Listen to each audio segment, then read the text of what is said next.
Well, good evening, America, and welcome to It's Happening Out, the world's most popular live gay television show. And it's 8 p.m. on Wednesday, so you know what that means. It's July 29th, 2020, and I'm your host and moderator, Al Ferguson, and welcome, America. We are going to have so much fun tonight. This is an entertaining show, and we're going to have lots of fun on It's Happening Out. First off, before we begin, we want to begin with tonight, Happening Now. We want to tell you about a couple of interesting things that happen. And first is about us. Hosts, y'all don't know this. I'm getting ready to break some news for you, so watch closely. Last week, now everybody knows we've been to 500, 600,000 viewers in Facebook. YouTube is a heck of a lot harder. And last week, It's Happening Out was viewed in YouTube by 167,000 viewers. We're going to show you a little slide on that. And we are really excited about that news. We're here tonight with our host, Chef Josie and Misty Eyez, and in self-quarantines, Power Infinity and Aaron Phoenix. What do y'all think about the news about what's going on in YouTube? Y'all excited? And I knew when I wore my outfit last week that we would get a lot of hits. Your death shroud. There were so many comments. Was that a death shroud for Power? That's what it was. She was mourning. Yeah, right. She was mourning shroud. But today she's giving us it's winter in New York, in the middle of summer in Florida. Thoughts? 167,000 viewers. I mean, it's almost impossible. It's almost impossible. I can't wait till we hit 1 million. You know, 1 million is when we go viral, guys. Okay, so let's keep our our goals high. We got to do something salacious for that to happen. Okay, Misty, you got it. Challenge accepted. Let's do it, guys. Right. I'm scared. We also want to remind you, don't miss tomorrow night's episode, our new show, Gay Town Hall. Power is in it as one of the principal hosts, and we're going to be discussing all kinds of things. Gay Town Hall night, the most eclectic group of LGBT personalities in America.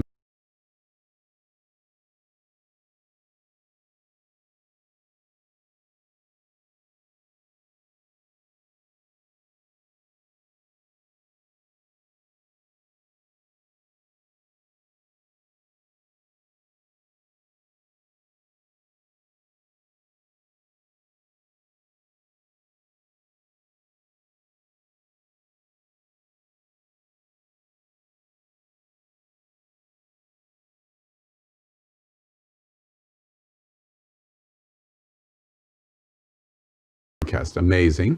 And they're located right here in Fort Lauderdale. And we give you Happening Now breaking news about the Sunshine Cathedral to tell you that tomorrow, Thursday, July 30th at 11 a.m. Eastern, they and our entire South Florida community will be honoring Congressman John Lewis, who is lying in state at this moment in the Georgia State Capitol.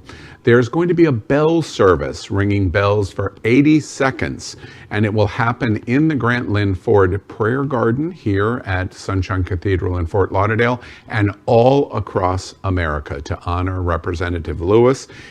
In our final salute, he was 80 years old at the time of his death, and you can watch this entire event to celebrate John Lewis's life and his support of the LGBTQ community in Facebook Live. So, good evening again, America. You're watching the world's most popular live gay TV show. So many of your stories we are going to be talking about next on It's Happening Out. This week on It's Happening Out. Know that, as in all emergencies, the most marginalized are also the most at risk. I felt my phone buzz, and I looked so on Tuesday, Kanye revealed that Kim and Chris had been trying to fly to Wyoming with a doctor to, quote, lock him up like the movie Get Out.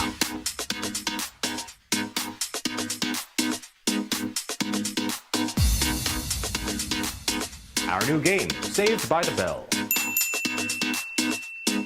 It's all happening out tonight. Join us on YouTube, Instagram, Facebook, and Twitter. Special guest host, Misty Eyez. With your host, reality TV star, Chef Josie. Trans activist, Aaron Phoenix. DJ Diva, Power Infinity. And our moderator, Al Ferguson. It all starts right now, live on It's Happening Out.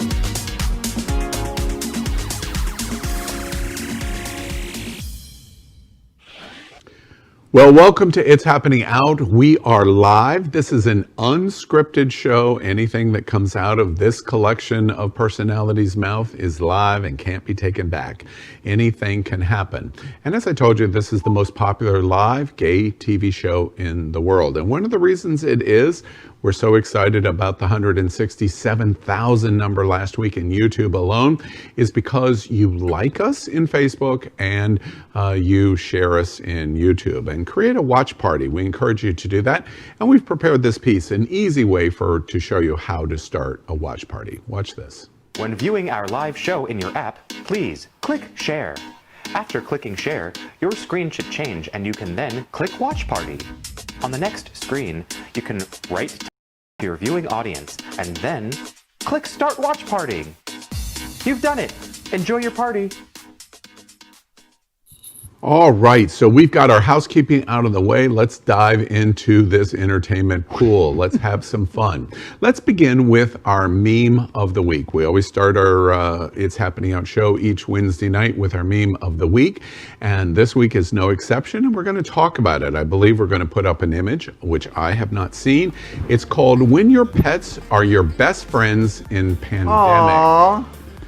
And we're watching the Puppy play. Oh, the puppy play. That's so This kind cute. of old lady was feeling lonely in pandemic, so she decided to play with some puppies. Wait, that's not quite what I expected. Where was that? In our In San meme. Francisco? Yeah, Well, therapy. right. That's I'm here for it. Yeah. Power, are you a big puppy play guy? No, I mean, I'm certainly learning to appreciate it, but I'm not a big puppy play guy. I think for me, the star of that clip was the lady. Yeah. I mean, I think that was fabulous. Yeah. And Misty, you and your husband, you My have lots of husband- puppies. my and you play. husband- My husband, his spirit animal is a wolf. So he is very much a pup at heart. But as far as the pup community, I have been an ally of that community since 2005 when I first got exposed. There was a guy in 2005 in one of my first drag shows in Elements, which is no longer open, was running around with a butt plug tail and a mask. And I was like, what the actual fuck? And we became really good friends, and there's an entire community of pups. Is it wrong of me to admit I have never said these words out loud ever before? I have a lot of friends that do the pup play thing. The thing with the tail, I don't know. It's just uncomfortable for me.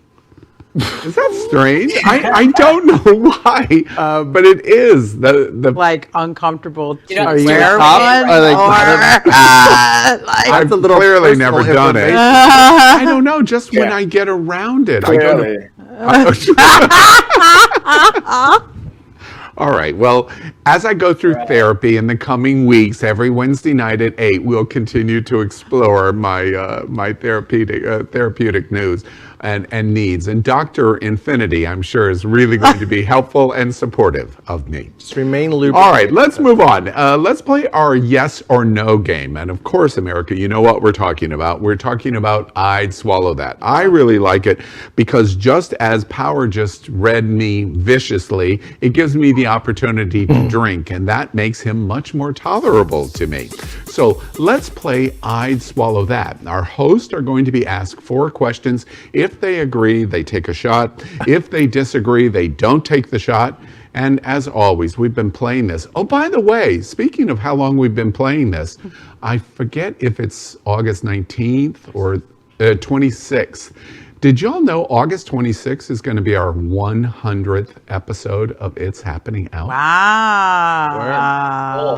Power's getting so old that I can see. No, I can't see any cracks or any age. Black don't crack. Black don't crack. It's the watermelonin. So we're already starting to discuss among ourselves what are we going to do to celebrate 100. We're going to maybe do 12. September 18th or 19th will be our what? Our 2-year anniversary, right? I think for our 100th episode anniversary, we should play I'd Swallow That, but we have 12 questions. Oh God, that would be. Oh, I was going to say 100. If we're doing And real we should do alcohol, tequila. if it's real alcohol, Right. All right. Walk All right. out. Let's play I'd Swallow That. We'll jump right into it. So, question and here are the shots. We're ready. Vodka and in Lakeland and in Clearwater, I know somebody's cheating in some way. You got a double. Yeah, exactly. All right. Scotch. Right. Power drinking scotch. That is the funniest joke he's going to tell tonight. All right. I'd swallow that. Question number 1. I have been adapting to the changes in my social life.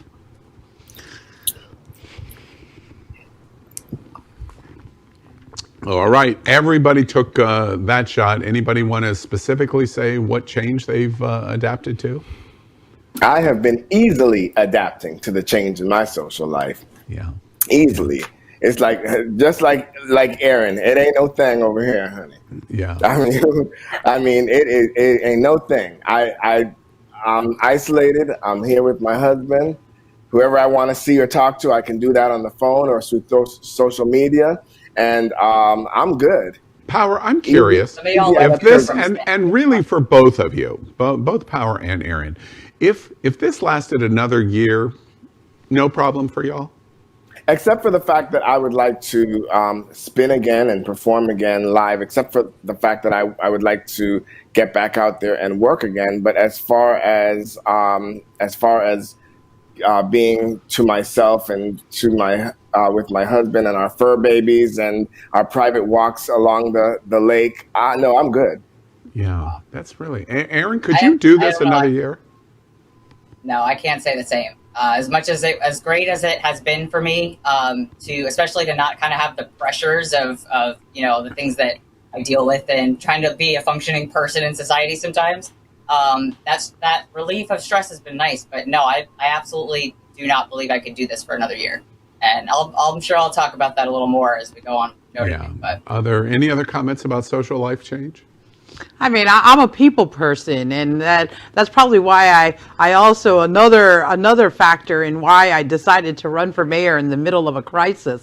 But I love people, and it's really challenged me to learn how to reinvent the way I connect with my friends and my family. And as the virus, the virus numbers continue to rise in Florida, it makes it very, very hard for me to want to go out and even see anyone. But I also own a restaurant. So we're just doing this with the safest possible practices in the moment, and we're just doing this safely. All right. My primary love language is physical touch. And that's the hardest thing for me is I miss my friends and I miss hugging people and I miss, interacting. Yeah, we have FaceTime. Yeah, we have phone calls, but it's the actual people I miss. This week, I have to say for the first time this week, over the weekend, since the last time we did It's Happening Out last Wednesday, I had multiple invitations over the weekend and almost without exception, I turned them down. And it surprised me as I thought about my weekend and what I did, in that I turned them down in that I am finding myself rejecting the idea of wanting to interact with people more and more and more. And then I realized, well, besides the safety issue of COVID, but my protocols are really good, masking, social distancing, and antiseptic. I'm realizing it's negative. What's going on for me is really negative. And then I realized, I bet the vast majority of people are probably in a similar situation. Let's move on to our second question. I'd swallow that, because this is a fun game. Remember, this is a fun game. Sorry, y'all. Question number 2. I'd swallow that. I make sure to be available for my friends who need me now. Who need me right now. Again, everybody takes the shot. Anybody have any thoughts about they're available for their friends right now? Listen, we're all Yeah, in I'm it not together. typically. Go ahead. That's all right. I'm not typically the most available friend. You know, all of my friends know, including everyone here, that if you call me, most of the time I'm not going to pick up on the first ring. I lose my phone in the refrigerator, in the dryer. I forget it everywhere. It's passive aggressive. But when it comes down to it, especially right now, knowing that so many people who are very close to me are struggling in different ways, when it really comes down to that moment and when you say to me, hey, I need a friend right now. I don't care if it's 3:00 in the morning, I will be the one to pick up the phone and call you. So you may not get me on the first ring, but I'm always going to call you back. Yeah, I mean, for me, it's like I understand and I promote this fact that we're all in this together. And maybe in the past, I haven't also always been available because I'm so busy all of the time. But these days, I've recognized how important it is to stay connected. And maybe it's because we can't connect in the same way we used to. And so I don't take for granted those moments when we need each other. And as human beings, you know, this is what being a part of the solution looks like.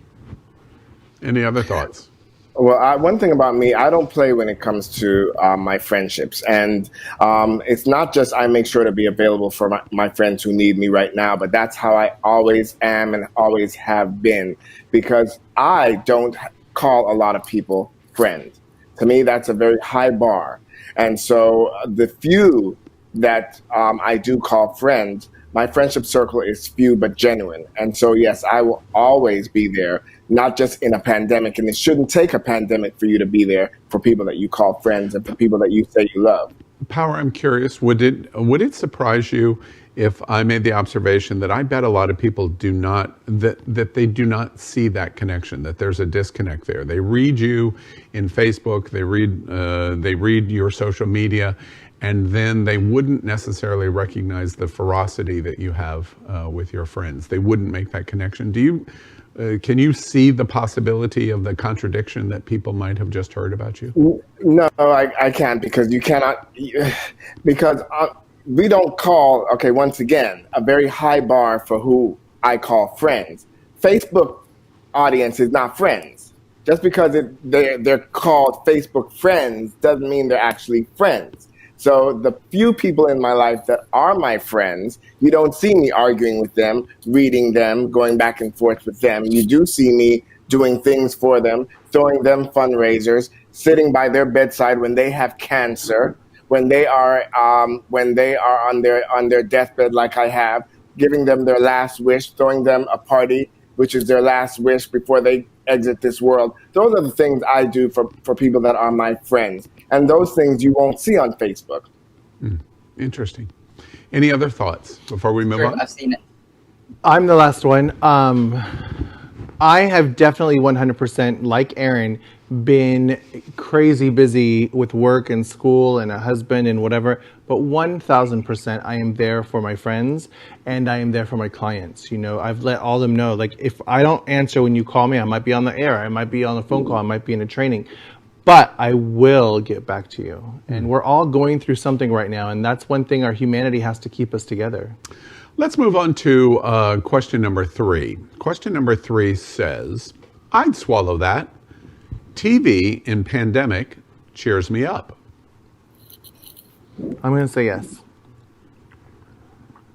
Really? I don't watch the news. I don't. This is the only news first I watch. off, I think what's interesting on this question is the delayed answers. The first 2 were immediates. This one was no, well, maybe. Well, that's because TV's full of a lot of terror porn, but I don't watch live TV. I watch Netflix and I watch Hulu. And right now my husband and I are watching the Pregnant Virgin or something. I can't remember. Jane the Pregnant Virgin. I mean, it's silly and it's fun. that we choose what we put into our life is what comes out of our life, and I am in control of what I watch on TV, and I don't, not vice versa. I delayed because I forget that, sometimes I watch the news because I just have to. That's who I am. I watch a lot of, political television also because I want to know and stay connected to what's going on. But that being said, I also forgot that I have Disney Plus, and that is like the best network you've ever. I mean, if you don't have it, everyone should have it. You can watch all these Disney movies from, you can go all the way back to the beginning of Disney, and then there's Marvel, and there's everything. But one of the movies that really brings me joy is called Coco, and there's a song, and I play it every day when I come home with my wife. It's called "Remember Me," and so I remembered that. That's beautiful. And America, I am required I'm required to say on Josie's note about Disney Plus that the Happening Out Television Network is sponsored by the Disney Plus. No, I'm only TV. Anybody else? Power, you took the shot. That surprised me. Well, I'm a performer, and I think that I live part of my life in a fantasy world. I'm always, part of my life is lived in fantasy and in imagination. And at 48 years old, I've never lost that childlike wonder. So I love TV. I have found, surprisingly enough, that I don't watch as much news, and I'm a news junkie. I don't watch as much news now that I'm in pandemic era as I used to. Partly because I just can't stand seeing Trump and his buffoonery on TV all the time. So I've just stopped watching America, news. I give you the heads up. This is called a verbal cue. I give you the heads up. Please look directly into Power's eyes. Hosts, look directly into Power's eyes at this moment. And the reason is because we find out that TV cheers Power up. He's not doing news, so he's doing entertainment and the kind of entertainment and performance that he does. And we're very excited to know and announce, of which Power already knows because we announced it on Q News tonight, that the Emmy nominations came out today. Oh. And 13 of them, an all-time record, went to RuPaul's Drag Race. Okay. But also Schitt's Creek. Oh, I love that show. But I know, wait, that's my let's not favorite divert. Let's talk about RuPaul for a moment. It's on TV, Okay. and it cheers. We did. I gotta say. Well, that ain't the Sure is TV on I'm watching, so I don't give a damn. Right. Okay, all right. Well, I was hoping to get a bit more of a joke out of Reaction. that. She's All like, right. yeah, passing lips along. Next. But I will disclose, full disclosure, I have not watched like the last 4 seasons of RuPaul's Drag Race, and I heard all the seasons were on Netflix, so I was going to play catch up, and now they're not on Netflix at all. It's gone. Yeah. You know a funny thing? I changed network providers last Friday. I have been without a television for 6 days. Does that I make don't you the really opposite care. of happy?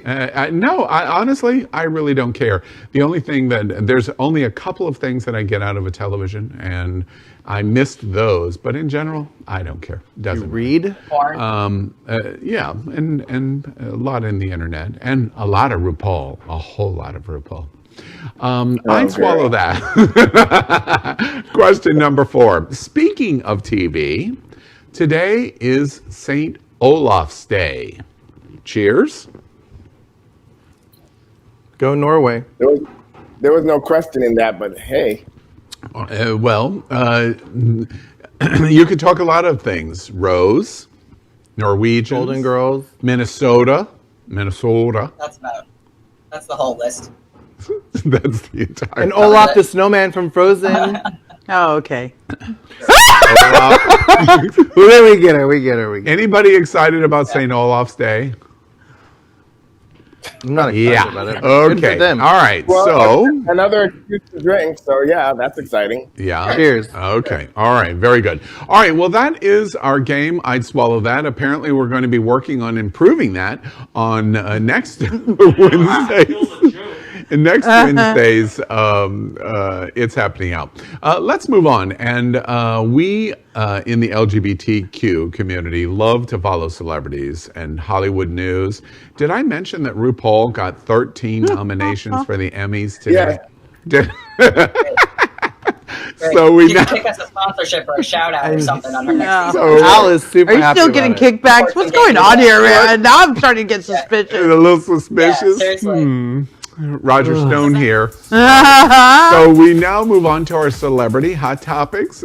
Production put that up because they're trying to push me along. Follow the lead. They're all nodding now. So let's talk about our celebrity hot topic that we want to talk about. It's funny. We've made a lot of joke about it in our big finishes at Q, but it's also not funny in the seriousness. First, Kanye West announced he was running for president. Then Kanye West ran off to Wyoming because he said that the wife was basically trying to Baker Act him. And then Caitlyn Jenner announced that she wanted to be a family member, wanted to be his vice presidential candidate with him. And now the wife has gone to Wyoming, and it's quite a mess. Kanye West is dealing with bipolar disorder in solitude in his Wyoming ranch, and probably a lot more. And before we talk about this, let's watch this. Okay, so on Tuesday, Kanye revealed that Kim and Chris had been trying to fly to Wyoming with a doctor to, quote, lock him up like the movie Get Out, claiming that their reasoning was all because he cried about saving his daughter's life during his speech against abortion. He also shared a screenshot of text conversations with Chris, urging her to call him since she's been dodging his calls, and even pledged that his children will never pose for Playboy or become exploited by their mother, in a tweet that appeared to be aimed at Chris. It was all a lot to take in, and fans took to Twitter to express their concern and sadness for Kanye and his family as he appears to be going through a serious bipolar episode. As of yesterday, many were unsure if Kanye was still alone or if Kim and Chris had been able to get a hold of him. However, he shared a video of Dave Chappelle and some other friends who flew out to visit him on the ranch yesterday, so we can only hope he's in good hands. Well, of course, I joke in teeing up the video, but between his presidential campaign rally and his repeated Twitter meltdowns, Kanye West has become a very public face for mental health during this pandemic. And we're keenly concerned about this in the LGBT community and the unique needs that we have because of our socializing that we do in our community, loss of bars, entertainment events, etc. What do y'all think about what we're watching with Kanye West, and what do you think's going on here? Okay, so before anybody says anything, let me just say, can we? Al said, it's a little funny, but also serious. Can we just frame this conversation as serious? Sure. Can we all agree to do that? Because this is serious. Because what I see here is the same. Now, listen to my words very carefully. The same behavior, the same thing I used to see in my brother right before he committed suicide. Oh dear. Let that sink in. Yeah, that's I recognize the same type of behavior. My brother was a very intelligent person. Kanye, just because he is bipolar, it does not negate his intelligence. It does not negate his artistic genius. It does not negate his intellectual prowess. However, his perception and his thought process and his cognitive skills are skewed by what he is going through, by his mental challenges. And so what we are seeing in public is what a lot of people are going through in private. It's just that he does not have the luxury of going through it in private. And what you're seeing is a very serious situation, because these are the things that, if gone unchecked, lead to suicide. So he needs to just put the presidency and all that buffoonery right off the table.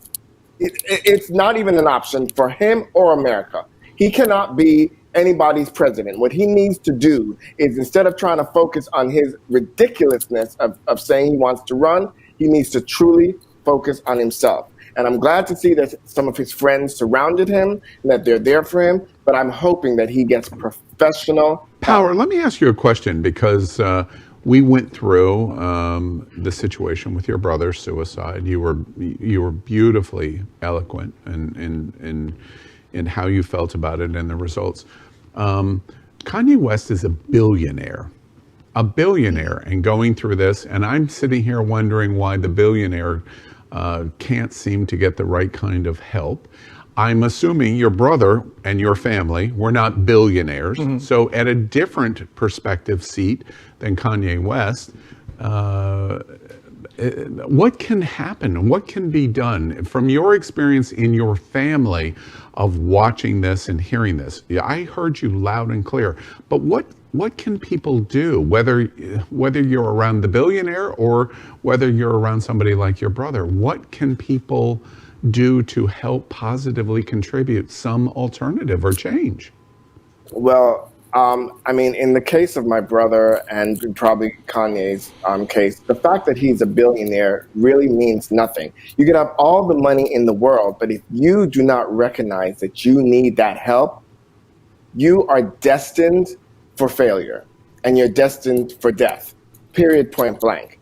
The problem with my brother is that every time somebody would even mention the fact that he might need some help, and we suspected that he was bipolar, but we never actually got a diagnosis of that because there's such a stigma, especially in the Black community, that against mental depression and mental health, that if you just even so much as mention it, it triggered him into such a rage. It would actually trigger him into this like demonic rage. And so it would push him farther away. And by the time he finally realized that maybe he might need some help, he was so far gone. And he was in such denial. He said, well, okay, maybe I might need the help, but I really think that everybody's out to get me. And the help that I need is probably not as extreme as taking medication or seeing a shrink. So in Kanye's case, I think that he has a lot of enablers around him. I think that, it's a lot of yes men. And I think that what he needs for his family, his friends, and his loved ones to truly, truly convince him that he needs help. And there's nothing wrong. There's nothing wrong with finding help. There is nothing wrong with seeking help and getting help. And this stigma that you are weaker or less than because you need help or because you have a mental challenge and a mental health issue really needs to be erased. We need to deal with that because that is what's stopping a lot of people from getting the help that they need. You're heard loud, powerfully heard loud and clear. I'm hearing you loud and clear. It brings us to what do we do? How do we participate collectively with friends and family that are around us that are in this situation? I have people in this situation around me. I have people in Sarasota. I have people here in Fort Lauderdale that are in this situation. I've been involved in various different ways in 2020. And I would generally say not have been successful in terms of turning it. You know, Al, this is, Power touched on it. It's the acknowledgement that you have a problem. It's like everything. If you have a drug addiction, if you're abusing alcohol, you have a problem. You have to first acknowledge the problem so that you can actually do something, take action, right? But with mental health, it's a different kind of challenge because mental health, you don't know when a person is stable, right? When the person is neutral. Mental health, they could be having a chemical imbalance, which hinders them from being reasonable, you know, from being able to even make a decision in, for their own well-being. So, unfortunately, when someone gets to the point where they're delusional, or where they can no longer make a coherent or a judgment call, and they're in the position of harming themselves or potentially harming others. That's why there's the Baker Act. And it's not because, and families have to find the strength to be able to do this, because quite frankly, our families and the ones who are closest to us are the ones who are enabling people and folks with mental health to go unhelped. And because sometimes you just have to make that that decision so you can stabilize someone who is battling mental health. Power. To Josie's observation that she just made, I know hindsight 2020, but do you agree with what Josie just said, that in hindsight, you, family members, friends around your brother may have enabled him in terms of not propelling to some conclusion that would be beneficial? Well, hold on. Those words are not mine. Okay. All right. So Okay. let's not instigate here. Okay. Because that's not what I said. All right. And I'm speaking on a general statement because we're talking about Kanye. I'm not talking about Power's brother. Okay. But I am inviting the people who are listening to the show tonight to recognize that if you have someone in your life who's dealing with bipolar or any sort of mental health challenge, and you are witness to this. I understand. Yeah. Let me rephrase my question and take it off, completely withdraw my question in any context of what Josie just said. Power, do you see any threads where family members or response for your brother might have been different? If it was able and possible, it's not, but if it was able, would things have been done differently? That's what I'm asking in terms of. Well, I really don't know what could have been done differently, because everything that I feel could have been done was done. I mean, he was confronted, interventions were attempted, we tried to talk to him, we tried to reason with him. And like I said, any approach, any hint that, you know what you're doing is not normal, look at the pattern of behavior, I think you might want to talk to somebody, at least go get yourself checked out. If you don't think it's so, let's just take that off the table, but at least sit down with somebody, get some type of diagnosis. Any type of discussion would drive him into a rage. He would rage against my mother. He would tell her that don't come around him or his kids. He would stop talking to her for months. He would send her the nastiest texts. I mean, I'm going to tell you guys something that I probably never said out loud. But one of the blessings that we took from my brother's suicide was that he had gotten so bad and had gotten so violent in his rhetoric to my mother, was that we were glad that at least he killed himself and not her or the kids. That's how bad it got. That it was only his life that was taken and not everybody else's around him. That's how dangerous he got. So we tried everything, and yet this was the path that was taken. So Al, you asked a question earlier, what can we do? I'm gonna name two things that we can do. One, as a society, as a collective, we can fight to destigmatize mental health issues so that we as a community do not feel like it is a shame, it is something to be a disgrace to have mental issues. That is one thing we as a society collectively can do. The other thing that we can do is we can actually get active in watching out for people that are showing symptoms, like Josie said, of mental distress or mental issues. Don't sit back when you see somebody on Facebook acting crazy. Don't sit back when you see a friend or even an acquaintance that is exhibiting a cry for help. Say something. If you're not that close to that person, get on the horn with that person's friends and family. Hey, check on your friend. I've had to call the police here in Lakeland for somebody I hardly knew because he got on Facebook and made some really crazy statements. And I had to call the police, and the police went to his house and Baker acted him. And I was right. I just happened to call it correctly, and they found that he actually did need to be Baker acted. I probably saved his life. I didn't really know the child very well. But after my brother died, I was not taking any chances. Wow. So what we need to do is we need to get involved,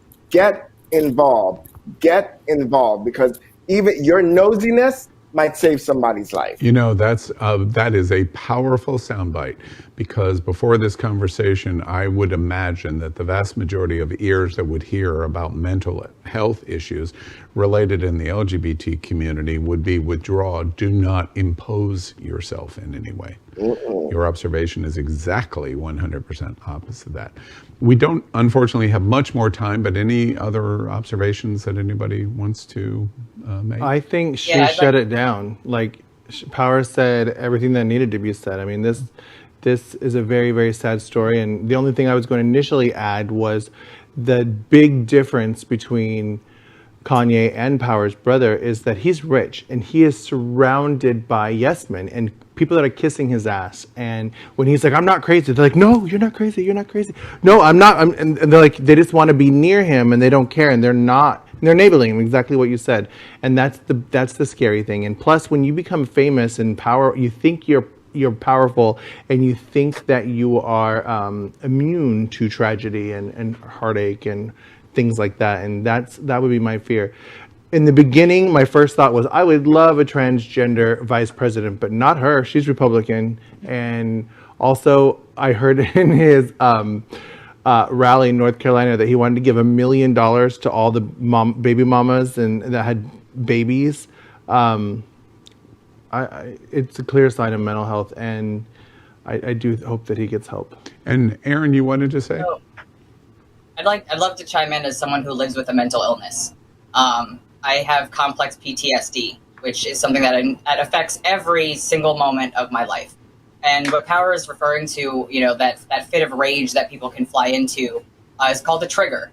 Mm-hmm. And sometimes triggers can send you into a place that you don't even really know where you're at. You don't even really realize you can't tell reality from, you know, your fears and your anxieties sometimes. And I think it's really important that we're able to have a real conversation about the difference between supporting mental health and living with mental illness, because everybody wants to support everybody's mental health and everybody knows what it's like to feel blue, you know, and to say, well, you just reach out to your friend.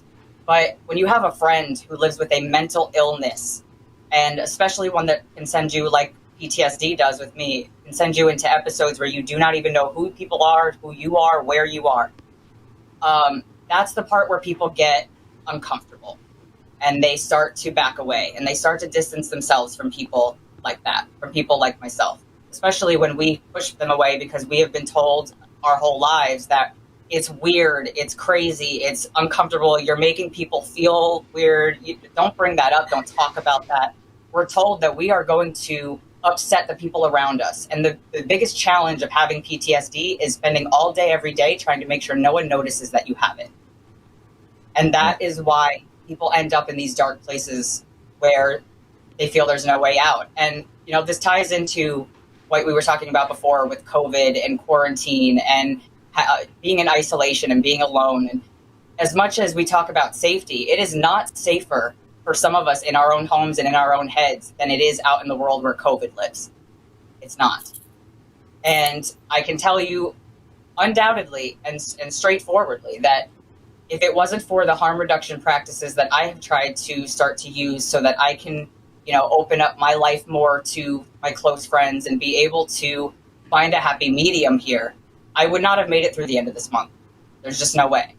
And it would have been without my own consent, because it would have been in an episode of desperation where I didn't even really realize what I was doing. And that's my biggest fear, is that I will commit suicide against my own consent.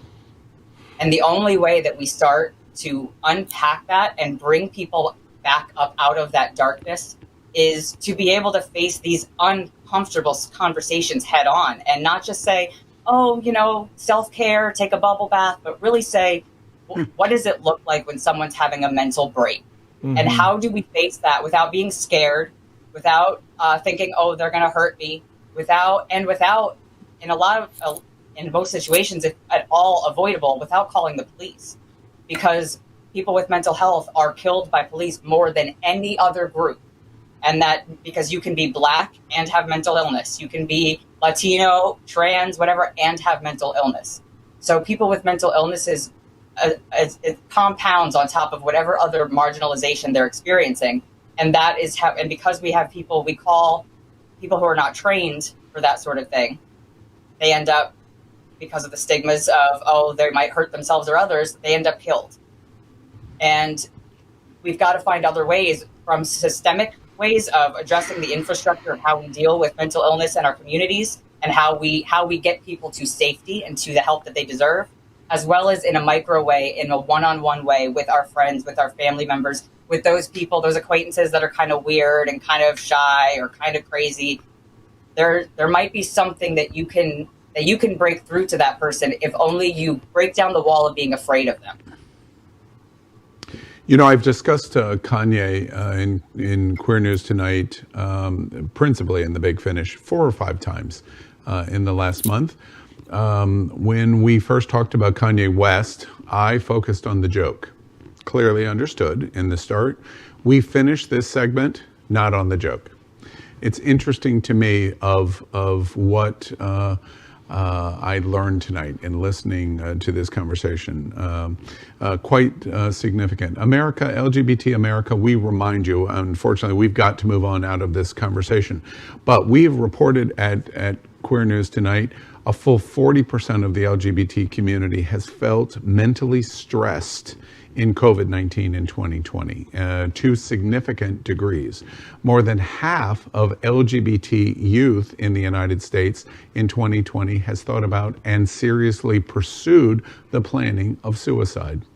And this conversation indicates that it can't be ignored, and it's a serious situation in various ways. So I hope that you're having the same reaction to conversation that I am having right now. I started this conversation in the humor. I finished the conversation of how serious this is because of what other people in this conversation have helped teach me in terms of paying attention to it. And that's what I think about Kanye West. I'm not sure that I'm going to make a Kanye West joke ever again in my life, from what I've learned in this last 21 minutes. Let's move on. Tonight, lots of other things to talk about. First off, we want to thank Best Western here in Fort Lauderdale at I-95. They are our hotel partner, sponsor, and host. They do a great job, and when you're ready to come back to South Florida, please, this is the place to stay. Our host and our guest stay here. We also want to tell you that we're broadcasting from our permanent set here in the middle of the World AIDS Museum and Education Center, right here on the heart of Wilton Drive, Wilton Manors, Fort Lauderdale. For the rest of America and the world, if you haven't been here to Fort Lauderdale, and especially Wilton Manors, you've got to come. You won't believe the gayest place on planet Earth. And finally, we thank our set designer, Concepto Modern Living, for making our set here in the World AIDS Museum possible. Next tonight, our production team, we always report, pays attention to many things going on that are interesting online and in the internet, etc., the Google machine, etc. We call this segment the best thing of the week. So let's see this. This, I haven't seen it myself. It's called Learning to Take Care of Yourself in Pandemic. Watch this.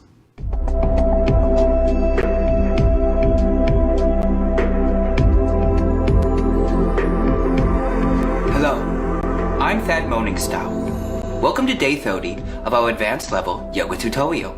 Today, we'll be building on the skills we developed over the past month to attain the ultimate goals of the yoga. Body awareness, spiritual self-enlightenment, and the ability to suck your own dick until you achieve a pleasurable bust. Let's start in cat-cow. Feeling each vertebrae of the spine. Engaging in our warrior's Ujjayi breath. Focusing on Rashidi gaze to the sky to summon the Earth's awareness. And letting the mouth hang open to receive our elongated genitals.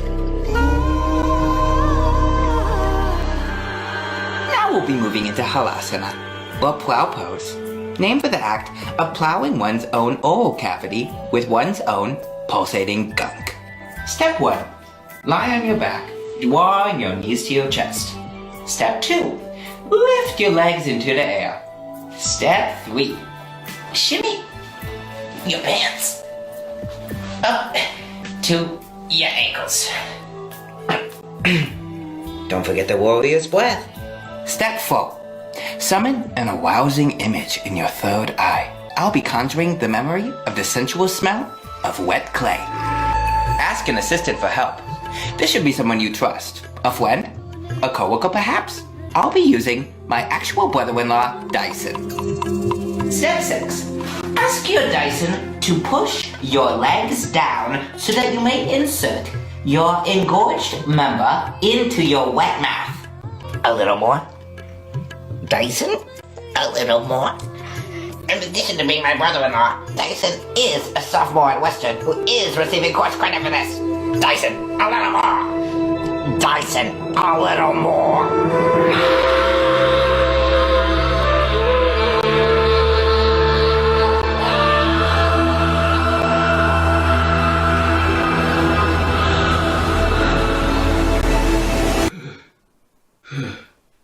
Don't forget to like and subscribe, and tune in next week as we learn to eat our own ass.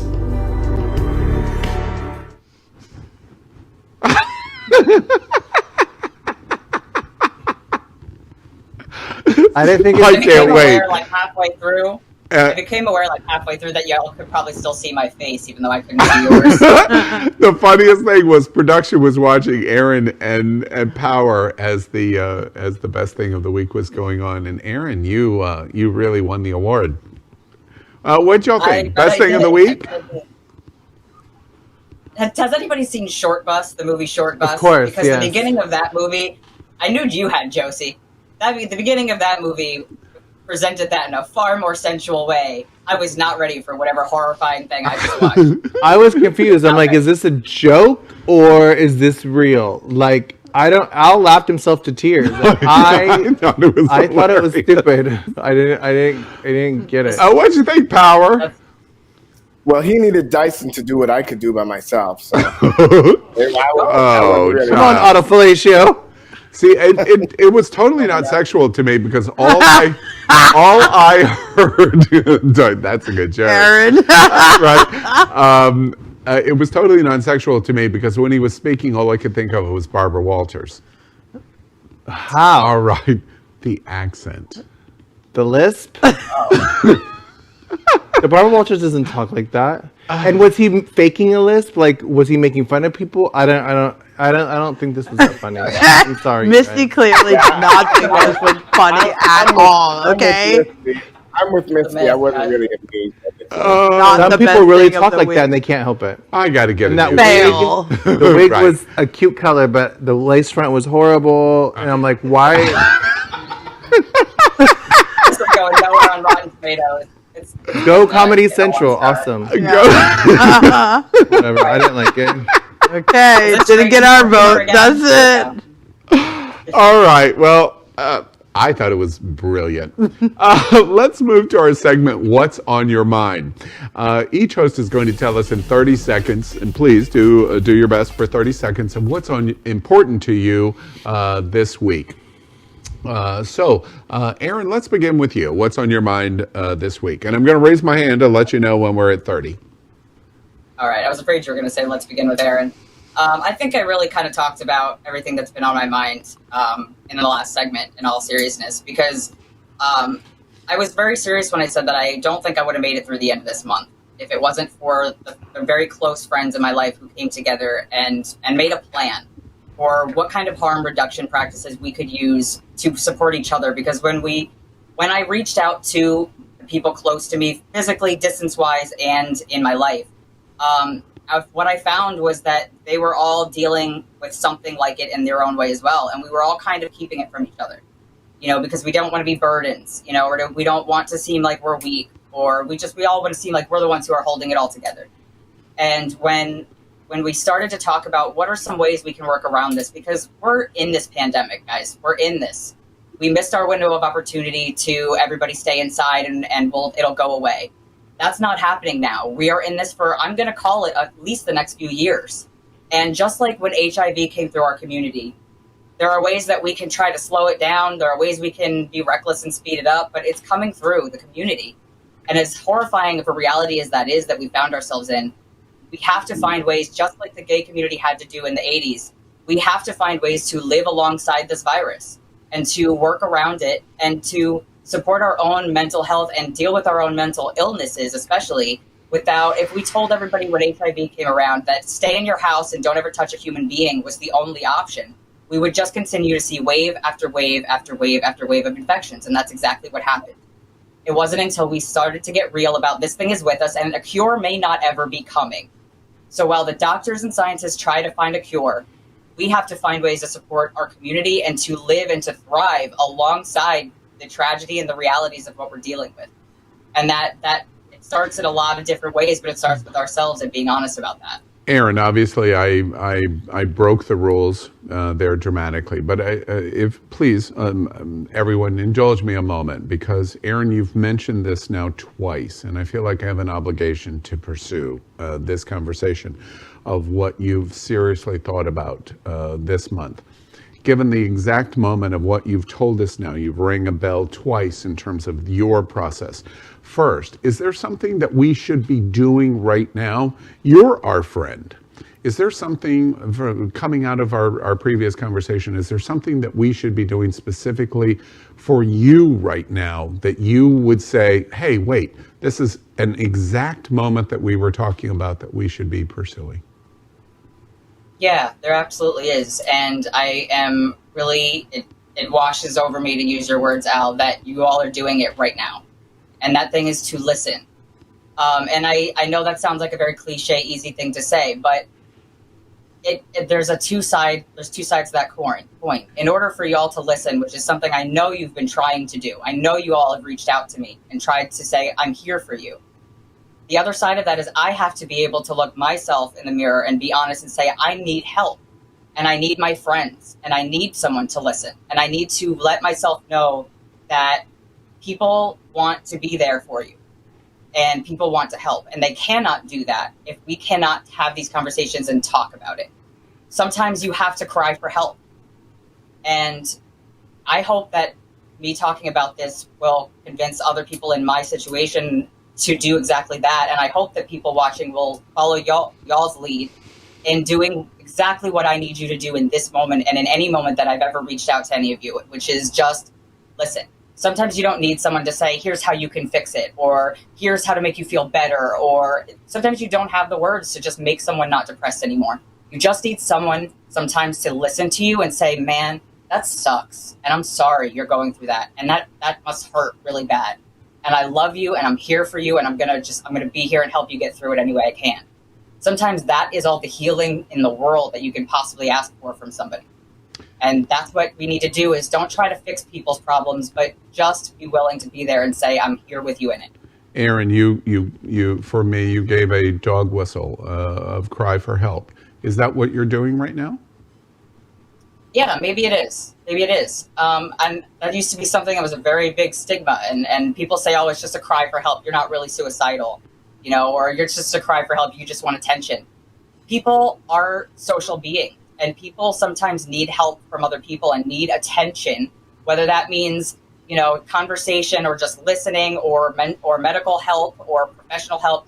Sometimes people need other people. And when you see someone crying for help, we got to stop making that a bad thing to do. You know what I mean? Because if people were able to say, just like I am right now, I need my friends right now and I need help and I need someone to help me get through this month. My best friend a year ago this week killed herself because she wouldn't do that. She wouldn't call out and say, I know I don't want to burden you, but I need help with this burden I'm carrying. So yeah, right now I'm practicing what I have learned, thankfully through years of therapy, to do, which is to call for help and say, hey, this is what I'm doing. Yes, I'm crying for help. And Aaron, I've always wanted to be able to confront this question, which I'm going to do, and I hope it's considered appropriate, but I'm going to do it anyway. I'm giving you the heads up. Power was really clear about his brother and what he went through. He was also really clear about the effect on his mother and on his brother's children. I have always come back in situations to try to ground someone that I became concerned for, because the reason I asked the question, what can we do, is it confuses me in terms of what can I do to help in these moments when I have friends that are in these moments. So to the question with you, kiddo, we saw right before we went on the air, and you brought him into your picture frame. And Tomcat, and other people, I know how close you are with power.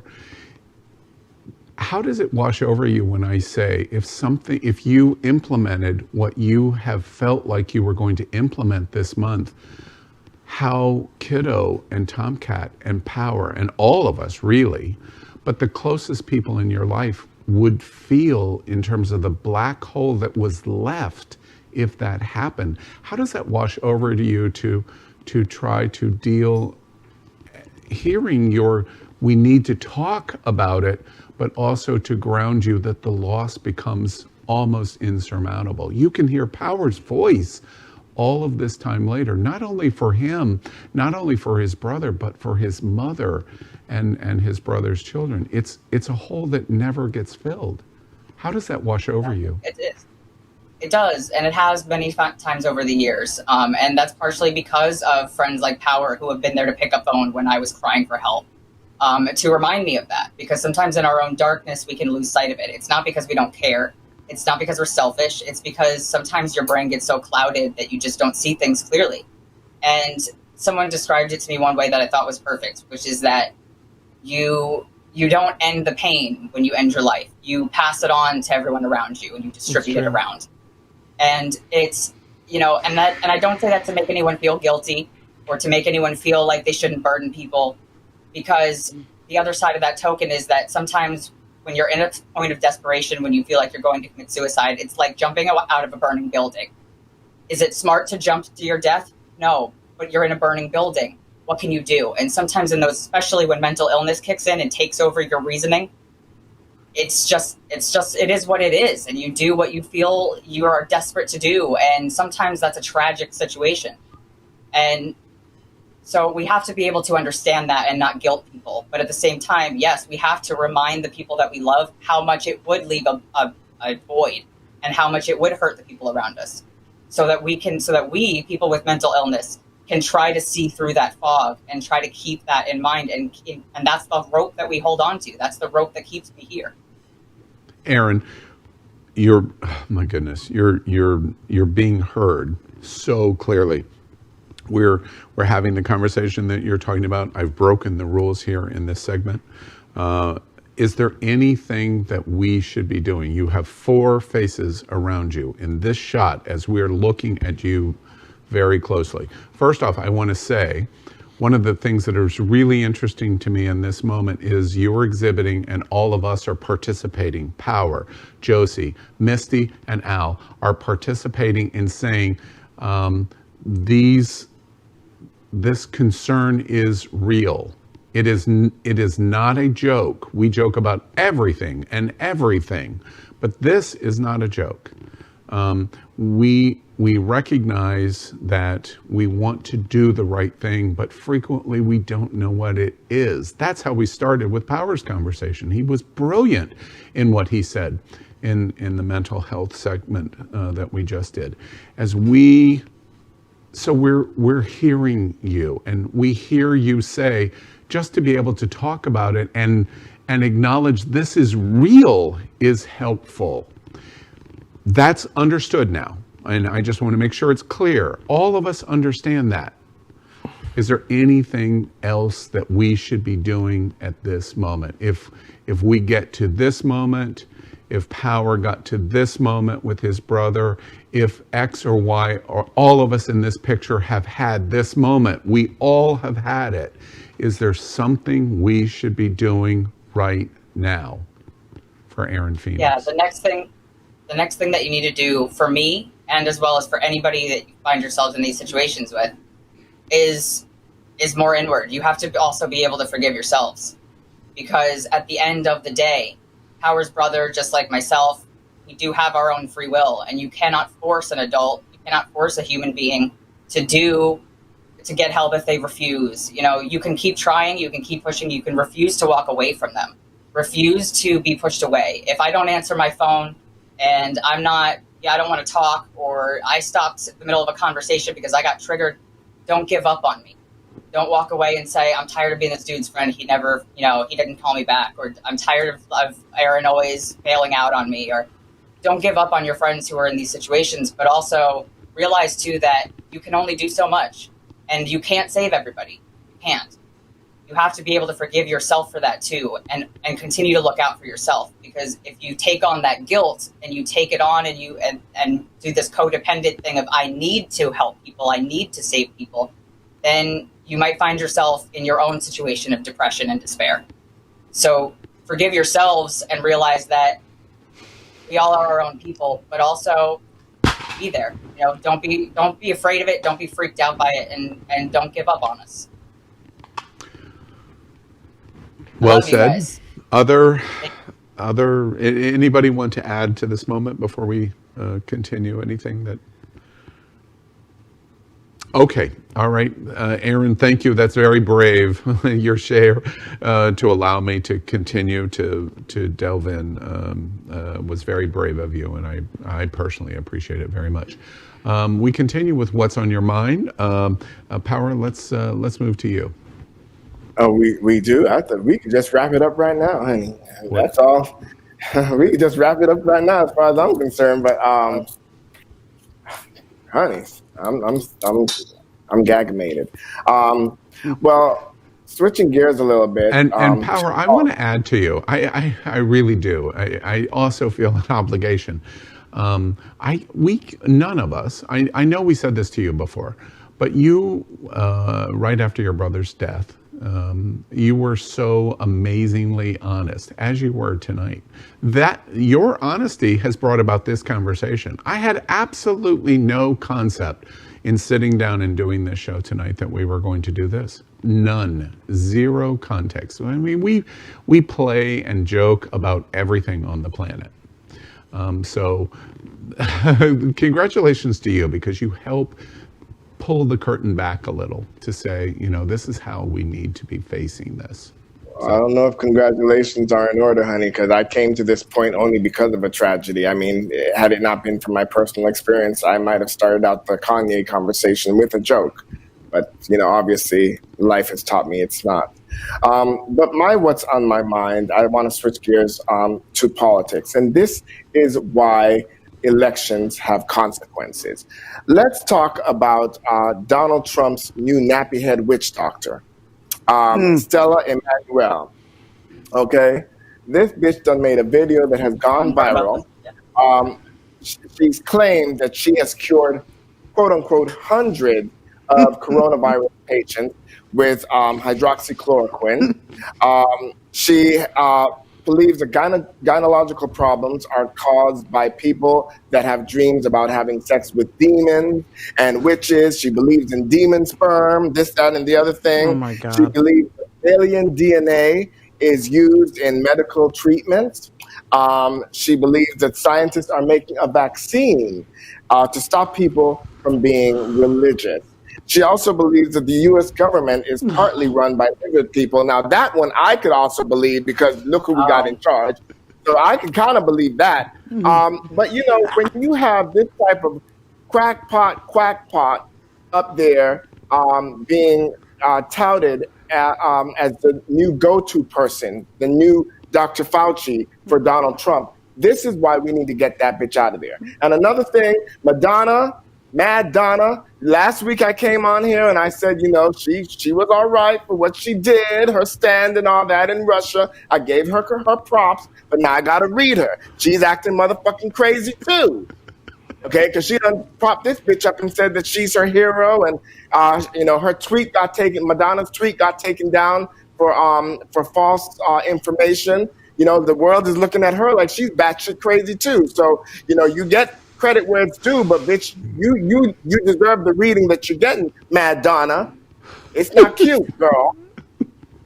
And by the way, that is the longest 30 seconds in history. So don't you forget that, Power, that I was an ally for you of stretching that time. No, Aaron Phoenix's was the longest in history. All right, Misty. I earned that trophy, okay? Don't take that away from me.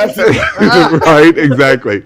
Exactly. Misty, Josie, who would like to go next? What's on your mind? Me? Misty. Yay. Yeah, this entire episode is about mental health, and I've talked about mental health a lot on this show, and that's often been on my mind. Everyone right now is going through something. No matter what you're going through, you are not alone. Aaron was very vulnerable and very honest and very open in the beginning of what's on your mind tonight. And he's not the only one. Many of us are having dangerous thoughts right now. Will I be able to pay my bills? Will I be able to afford my medicine? Will I be evicted? Will I be able to pay my electricity bill? There's a lot of things going on right now, and you're not alone, and do reach out and call somebody. Yeah, very good advice. I want to give heads up to production. I'm coming to Josie in a moment, but we're getting ready to play Shag, Marry, Chop. Josie, what's on your mind this week? All right. Well, listen, guys, with all this talk about mental health and mental illness, I think it's really important to also drop this conversation about commitment. You know, we're having this in-depth conversation right now, and my mind was going towards commenting, and I was thinking about mental health. But the reality is that I was actually thinking about commitment, and commitment is something, as a distinction that we all need, all the viewers need to understand in this moment, because we need to be committed to a solution, harm reduction, that's a part of the solution. Curing mental health and understanding mental health is a part of the solution. But we have to be committed to the solution right now and getting us through this crisis. And when we let our feelings drive us, when we allow our emotions, we have to understand that emotions, they flow like the ocean. And sometimes the ocean is raging, and sometimes the ocean is still. It's the commitment. Keep your eyes on your commitment, and that is the commitment to the solution. I think that's a brilliant observation. Honestly, I think it's brilliant. So that's what's on our host mind this week. I just tell you, I just share with the other four of you, and I just want to give you a very honest assessment of the conversation. Mental health, especially mental illness, as redefined in this conversation, is scarier to me than almost anything else. Guns are a distant second. Donald Trump is a distant second. Mental illness and our mental health is so scary to me, and this conversation tonight, and it's happening out, is shaking me right to my core because of fear. But one of the great things of the words that I've heard over and over here is one of the best things that I can do is to be right in the conversation. Participate in the conversation. Don't ignore the conversation. That's the best thing that I can do, and I come away with that. Let's play a game tonight and lighten this up a little. And we're going to play our game Shag, Marry, Chop. It's a game we ask our host who and why and what. And we're going to do 3 different people tonight and ask our host who they would select. So let's play Shag, Marry, Chop. TikTok is in all of the news. For all that. Yeah, right. So it's going to be just me and my TikTok. We're going to look at the hot guys of TikTok tonight in Shag, Marry, Chop. And first is Johnny, the Love Doctor. Nice. And then Tate Sweat. Oops. Sweet? Is it pronounced sweet or sweat? Sweat. And then T-Paz. A very masculine Shag, Marry, Chop tonight. Let's start with our remoters and Power. Let's start with you. I'm curious. You generally give us interesting observations. Who are you going to shag tonight? I think that I'm gonna shag T-Paz.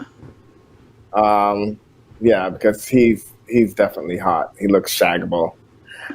Yes, ma'am. Oh yeah. Oh yeah. Wait, sir, you're not interested in that. I'm interested in all of it, honey. Oh yeah, we don't. I think that I will probably marry. Can I see the other people? I think I'll marry. No, because they're all queued up of your choice. Johnny the Love Doctor or Tate Sweat? Okay, so I'm gonna marry Tate Sweat because I think I love the Beach Boy. I think he's crazy. He definitely, I think that we'll vibe well, and his ring on my finger will look good. So yeah, let's do him. And I do really like Johnny the Love Doctor. I really do, but he's gonna have to get I'm just gonna have to cheat on my husband with Johnny the Love Doctor. That's right. All right, and Aaron, who are you choosing? Who are you going to shag? This was an easy one for me. So I'm shagging T-Pats, definitely. No, I'm not so interested in the rear view. But if we could get back around to that, that those cuts in that stomach and that gyration there, yeah, we're shagging that. And then I'm definitely marrying Johnny the Love Doctor because I love a man who looks good in a suit and who looks good with what's underneath it. So that's marriage material, and I am absolutely chopping Tate Sweat. He reminds me of Steve Holt. Has anybody else watched Arrested Development? He looks yeah. Remember Steve Holt? He looks like the jock, the asshole jock boy in high school who used to pick on me. So, Howard, you have fun with that one. Yeah, I will. All right, and Josie, who are you? Well, yeah. So you guys are gonna be surprised, but so I'm totally shagging Tate. He kind of looks like a meathead, and he's dorky, and I think we'd have fun because it's like I don't know. I've had fun with those kind of guys in the past for just that. Okay, I think I'm going to marry Johnny, the Love Doctor, because he looks manly enough to take me on, and I'm gonna chop Mr. T-Pats because all that bumping and grinding on the ground and stuff, he kind of looked too. It's like I need my men to be men, so he showed too much of a feminine side for me right there. Ooh. Oh no, not the gender roles. No. I'm not attracted to the feminine side. Right. Of a man. Right. All right. And Misty, who are you shagging? I'm totally twinning with Aaron. The house down. Johnny the Love Doctor. I'm sorry, we like to go in order. Shag.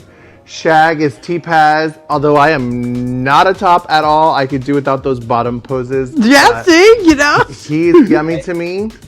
The house down. And my husband is Johnny the Love Doctor. And sorry about it, Tate.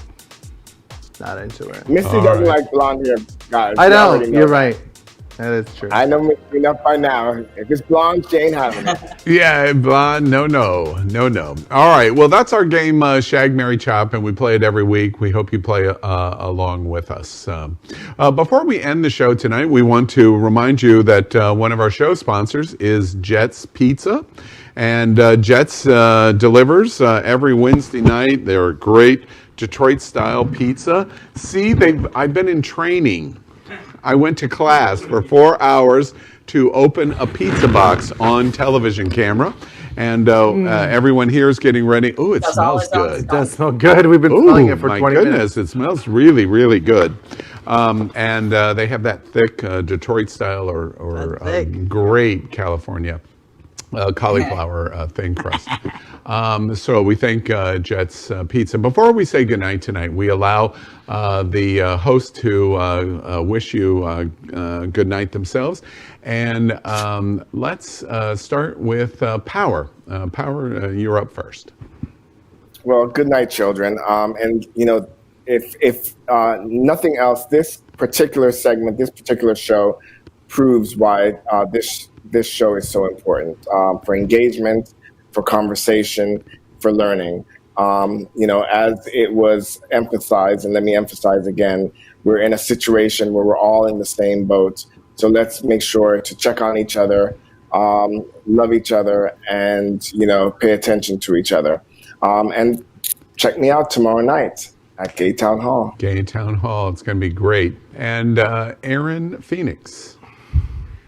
Well, I've got a message tonight for anyone who's struggling, who is in school, who's still a kid, and dealing with all of these crazy things that even adults are struggling with, but on top of just being a kid. I have a message from my kiddo at home, my 12-year-old Lucas, and he wants to tell he wants to tell anyone who's struggling, especially his age, things are really hard right now, and you might want to give up. But hang in there. Keep listening to your heart and your mind, and they won't let you down. You can't give up. That's good. Lucas, I love you. Rest in power to Beja King and Drew Macabenta, who lost their battles this year, and let's keep all fighting for each other. Good night. Yeah. And Chef Josie? Well, for me, guys, again, I'm going to leave you with remembering your commitment and understanding. Don't ever forget that we're all in this together, no matter how divisive the world becomes and no matter how bad it seems it gets. Remember your commitment. Remember your commitment. We're all in this together. So stay safe, stay healthy, stay positive, and I'll see you next week. And Misty Eyez. Yeah, more the same. Respect yourself, protect yourself, take care of yourself, you guys. We are in the middle of a pandemic. Wear a mask. And if you're going through something, and you are, because we all are, talk to somebody about it. Yeah, great advice. I'm surprised, to be honest with you. I am very surprised tonight about It's Happening Out. I'm coming up, Power and I are coming up on 2 years in September. We're coming up on the 100th episode anniversary at the end of August. This show tonight is unlike any show that I have participated in. It's Happening Out. Completely different. And that's interesting to me because it's completely unexpected. It's hit me right out of the blue. There's this old adage that says, if one person can hear you and understand you and change because of you, you have absolutely justified your existence on this planet. For me tonight, I had 4 people do that for me. For tonight at It's Happening Out, I had Power do that from a past experience. And for me tonight, I had Aaron Phoenix do it in live fashion, where you got to watch my face as it had dramatic impact on me. Aaron, I'm just telling you, we can't live without you. We can't. You moved at least one person tonight. At least one. And that is a damn good start. America, if you are going through these kind of things, and we know a dramatic percentage of you are, that's why we did something at It's Happening Out, which I didn't even know we were going to do until I sat down in this chair tonight. That's how valuable our conversation is. And you know how I know that? Aaron Phoenix told me that tonight. That's the first step. I remind you, America, if it's important to you, it's important to everyone here at It's Happening Out. We've got to be a community because it's the only thing we have. Good night, America.